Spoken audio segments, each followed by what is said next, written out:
Greetings, car fanatics. As a 2008 Porsche Cayenne Turbo owner, I thought I'd share some information for those of you looking to purchase a used Porsche Cayenne. So in this video, I'm going to walk you through the different generations and trims, highlight common issues with each, and share my overall impressions after 1 year of ownership. Before we get started, let's go ahead and give a brief overview of the different Cayenne trims, just so you understand what we're talking about when we talk about a base model versus a GTS versus a turbo. So Cayennes come in many different flavors, and depending on which trim you get, it's going to give you a very different driving experience. So starting with the most simple Cayenne, it's the base model. This comes with a V6 motor, and this is a perfectly fine luxury SUV. It's really for those who want that luxury experience, some sporty driving, but you don't need all that power. Next, we have the S. That is the power upgrade over the base model. Historically, this power comes in the form of a V8, but more recently, Porsche has moved to a twin-turbo V6 motor. After the S, you have the GTS. This is a sportier version of an S. It has a little bit more power. It has air suspension as standard. It has a different aerodynamic package, so it makes the car look a little bit sportier, and it has sport seats and a few other goodies to give you an overall sportier experience. From the GTS, you then have the Turbo, which is the model that has the V8 twin-turbo motor that puts out a lot of power and torque. This is for those of you who really want straight-line performance. After the Turbo, you have the Turbo S. This is even more power over the Turbo, and additionally, it includes some sporty options that are standard on the GTS. You can think of the Turbo S as a sportier version of the Turbo.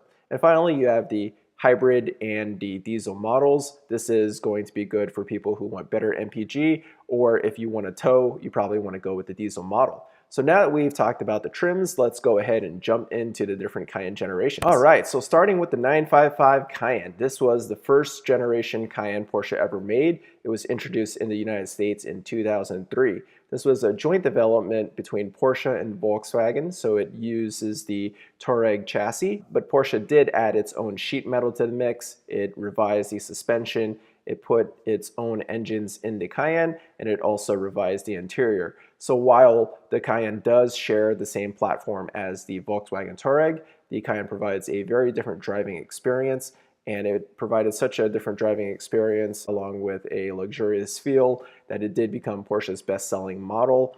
Now, if you want to get a 955, you can find them anywhere from under $10,000 for a V6 model up to around $20,000 for a Turbo S model. In terms of miles per gallon, with a Cayenne, it's a very heavy car, so you're not going to get the best miles per gallon out there. Even with the V6, it doesn't really help the miles per gallon too much because it is a heavy car. You can expect to get anywhere between 13 miles per gallon in the city to around 19 miles per gallon on the highway. In terms of performance, the 955 isn't really fast. With the Turbo S models, it's relatively quick for an SUV. You're talking about 0 to 60 in around 5 seconds, and it can complete the quarter mile in around 13.5 to 13.7 seconds. And again, this is because it's a heavy car. In terms of issues with the 955, I think with any car, when it comes out for the first time, manufacturers do run into its fair share of issues. The Cayenne 955 does have some issues you need to be aware of. So the most notorious issue is the leaky coolant pipes. So if you have a V8 model, it has plastic coolant pipes, and over time these coolant pipes will crack and the coolant will drip out and it could ruin the engine. Additionally, if it's not addressed proactively, you could actually ruin the transmission as well, because coolant will actually get on the transmission, it'll ruin the seals, and this usually leads to a bad transmission valve body, which will result in really rough shifting. So when you're getting a 955 or any used expensive car, definitely get a pre-purchase inspection to make sure it doesn't have any of these issues and that it has been addressed. The other issue to be aware of is the cardan shaft, which is basically the drive shaft for the vehicle. But over time, the bearing that supports the cardan shaft will wear out. And if that's not addressed proactively, you will actually destroy the cardan shaft and you have to get that replaced. You might have to factor in about $1,500 to $2,000 to get a new cardan shaft. So if you are looking at a used 955, see if it has a cardan shaft replaced, because if it does, that's going to be a good plus when purchasing that car. If not, definitely factor that into the price. And then we have the ignition coils. So the ignition coils are what powers the spark plugs and makes them fire, but with pretty much all the models, the ignition coils will fail at some point. maybe around 50 to 80,000 miles. It's not a major issue, but it's something to be aware of so you don't get stranded on the road. And then you have bore scoring. Bore scoring is basically when the cylinders don't get proper lubrication, and this leads to some scoring of the cylinder walls. If you have this, it's eventually going to lead to engine failure. But with bore scoring, it's not that common, but if you're looking at a car that's in a cold climate, this is kind of the scenario you want to be careful of, because it's cold climate cars that really have the most bore scoring cases, simply because when you start up the engine and it's cold, you don't have proper lubrication. But if a car does have bore scoring, when you start up the car, you will probably hear a pronounced ticking. And if you hear that, then it's probably bore scoring. And then finally, the Cayenne is like any other luxury German car. You're going to have other parts that fail, things like the water pump, the thermostat, the vacuum pump, the rear strut hatches will fail. So these are just some things to be aware of with the 955. If you want a 955 with the least problems, you probably want to go with the V6 model. So after the 955, Porsche came out with the 957, and this started in 2008. So normally with the different model designations, a new model number usually signifies a refresh to a particular vehicle. But in this case, the 957 was not a completely new vehicle. It was simply a mid-cycle refresh of the 955. So a lot of people still consider this the 955. But the 957s really revised the front end and the back end, and it gives the car a much sleeker look, and you can tell this right away when you look at the headlights. They just look a little bit sharper, more angular and crisp. You can get a used 957 from anywhere between around $12,000 to $35,000 depending on what trim. Now the 957s did include a power upgrade pretty much across the board. With the V6 model, it went from a 3.2 liter to a 3.6 liter engine, putting out close to 290 horsepower. And then with the rest of the models, Porsche added a new direct injection V8 motor, which gave all the V8 trims more power across the board. MPG for the 957 remains right around the same, anywhere between 13 to 20 miles per gallon, depending on which model you get. In addition to the revised front and rear fascia and the new engines, the 957 did get a few other notable upgrades. First, the suspension was tuned for each of the trims, giving the Cayenne a more sporty yet compliant ride. Also, the turbo models did receive bigger brakes.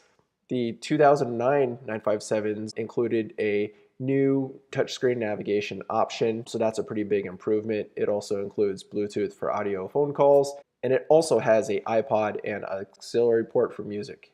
And finally, with the 957, Porsche did include a new option called Porsche Dynamic Chassis Control. PDCC is a system that Porsche developed, which are basically actively controlled hydraulic sway bars that virtually eliminate body roll. So this was an option that Porsche added with the 957s. In terms of performance, with the new power, the cars did get a little bit quicker.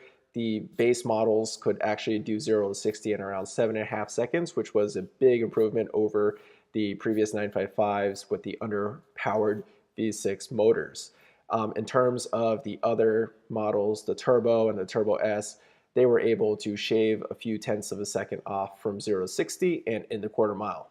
In terms of reliability, Porsche did make some improvements to the 957, but it did not address everything completely. You still have the cardan shaft issue, unfortunately. In terms of the coolant pipe, this issue was addressed with the new DFI motors. However, some people are starting to report that they are finding the coolant pipe fittings coming loose and dripping coolant, and in some cases having some catastrophic failures where that fitting comes off and all the coolant comes out. But with my particular Cayenne, I have not experienced that yet. It really only affects the V8 models, which of course mine is, but I haven't experienced it, and not every Cayenne owner has experienced this just yet. And then the rest of the issues on the Cayenne are all pretty standard. The ignition coil still will go bad at some point. Bore scoring has been reported in some V8 models in colder climates. And then you have your typical things failing like the water pump, thermostat, and so forth. So after the 957 came the 958, which Porsche released in 2011. This was a all-new Cayenne, and as you can see with the body, it's much more sleek. So Porsche kind of traded off the more masculine look for a sleeker, sportier look. But overall, I think the 958 is a really good looking car. The 958 Gen 1 was actually produced from 2011 to 2014. A used 958.1 costs anywhere between around $25,000 for a V6 model up to over 70,000 if you're looking at a Turbo S model with relatively low miles. So with the 958, Porsche did upgrade the power on pretty much all the trims except for the turbo models. You see a slight bump in power across the board. And additionally, with the 958, Porsche did add the hybrid and the diesel models. In terms of MPG improved by about 2 miles per gallon. So you can expect anywhere between 15 mpg in the city to around 22 mpg in the highway, depending on what trim you get. The 958 also included a few other upgrades. So the biggest one, I think, is the weight reduction. The 958 was about 400 pounds lighter than the previous 957 and 955, and this really results in a much better driving experience. You have a car that is going to be quicker, have better handling, and get better MPG because of that weight reduction. Next, Porsche swapped out the 6-speed Tiptronic transmission for an 8-speed transmission, which gives you a little bit better MPG as well as making the car a little bit quicker.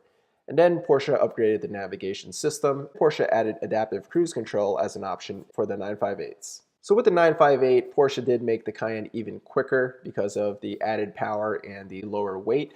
It can do 0 to 60 anywhere between 4.1 to about 7.2 seconds. The Turbo S could actually complete the quarter mile in 12.5 seconds, so that's really impressive for an SUV. And as you can see here, weight ranges anywhere between 4,500 to 4,900 pounds. And again, this is about a 400-pound weight reduction over the previous generation. In terms of reliability, Porsche did make a lot of improvements to the Cayenne's reliability with the release of the 958. However, there are a few exceptions to call out. First is the camshaft adjuster bolts. So this really affects the V8 2011 models, but these bolts could basically shear off, and if that happens, you basically destroy the motor. So a lot of people actually experienced this, so Porsche issued a recall. So if you are looking at a V8 2011 model, make sure that this problem has been addressed. It should have been addressed by Porsche at no charge to the previous owner. Additionally, bore scoring has been reported again, and it mostly affects cold weather cars. And this isn't just specific to Porsche, but any car that is operating in a cold environment runs the risk of bore scoring because of that inadequate lubrication right upon startup and until the engine gets warm. And then finally, there is some owners who are starting to report transfer case issues. This is less common, but it's something to be aware of. The next Cayenne to talk about is the 958.2, which came out in 2015 and is being produced until 2018. In 2019, Porsche is releasing an all-new Cayenne model. But the 958.2 is a great looking car. As you can see in this picture, you might spot out some exterior differences. Porsche did revise the front fascia and the rear fascia. Mainly, you can tell by the lights. They're LEDs in the front, and then you have some really nice looking LED tail lights in the back. So you can get a used 958.2 for anywhere around $45,000 for a base model to over $100,000 if you're looking at a newer Cayenne Turbo S. Now, in terms of power, the V6 didn't get a power upgrade, but there was a power upgrade pretty much across the board for every other model. The big notable call out is that with the S and the GTS models, Porsche swapped out the 4.8 liter naturally aspirated V8 for a twin turbo 3.6 liter motor. This puts out more power, more torque, making these cars a little bit quicker. With the Turbo and the Turbo S models, they both saw a 20 horsepower bump each, so that's a pretty nice upgrade Porsche added. In terms of fuel economy actually got worse for the turbo models, but it got slightly better for the S and GTS models. So the S and the GTS models saw a 1 mpg increase in the city and a 2 mpg increase on the highway. In terms of performance, the 958.2 shaves about 1 to 2/10 of a second off at 0 to 60 and quarter mile times for each of the trims respectively due to the added power. All right, car fanatics, I gave you a very quick overview of the different Cayenne generations and trims and what things to look out when you're purchasing each of those. In terms of other general purchase advice, I just wanted to share some things in terms of what to expect. First, really know what you're looking for before you start your search. So think about what really matters to you. Is it having a really fast SUV that can handle well? Well, in that case, you might want a Turbo S model, or are you okay with just a base model? So know what you want, know what options, and know what features really matter to you before you start your search. Second, don't buy the cheapest Cayenne you can because buying the cheapest Cayenne might actually be more costly, especially if the previous owner didn't perform maintenance proactively or address particular issues. This could lead to more problems down the line, so don't necessarily go with the cheapest Cayenne. Thirdly, definitely get a pre-purchase inspection. It's only $200 to $300, but it's going to save you a lot of headache and potential costs in the future. Fourth, budget about $2,000 per year. Cayennes do require maintenance and repairs occasionally. You definitely want to stay on top of all of this if you want to keep your car running good. Also, you're going to be paying a Porsche tax on parts and labor, so that's something to factor. The running cost for a Cayenne, even if you're buying a $10,000 955, is still going to be that of a $100,000 luxury SUV. So just keep that in mind before purchasing a used Porsche Cayenne. And finally, once you do get your Porsche Cayenne, continue performing maintenance proactively. Maintenance is really key to keeping the Cayenne running well and running reliably. Well, there you have it, car fanatics. I hope this video has been informative. Overall, I really love my 2008 Porsche Cayenne Turbo. It's a great driving SUV, but it does come at a cost. It does require a good amount of maintenance and running costs to keep it running properly. I want to know in the comments below if you would actually purchase a Porsche Cayenne. If so, what Porsche Cayenne would you purchase? What generation, what trim, what options would you look for? If you wouldn't consider buying a Porsche Cayenne, let me know why and what else you would consider instead.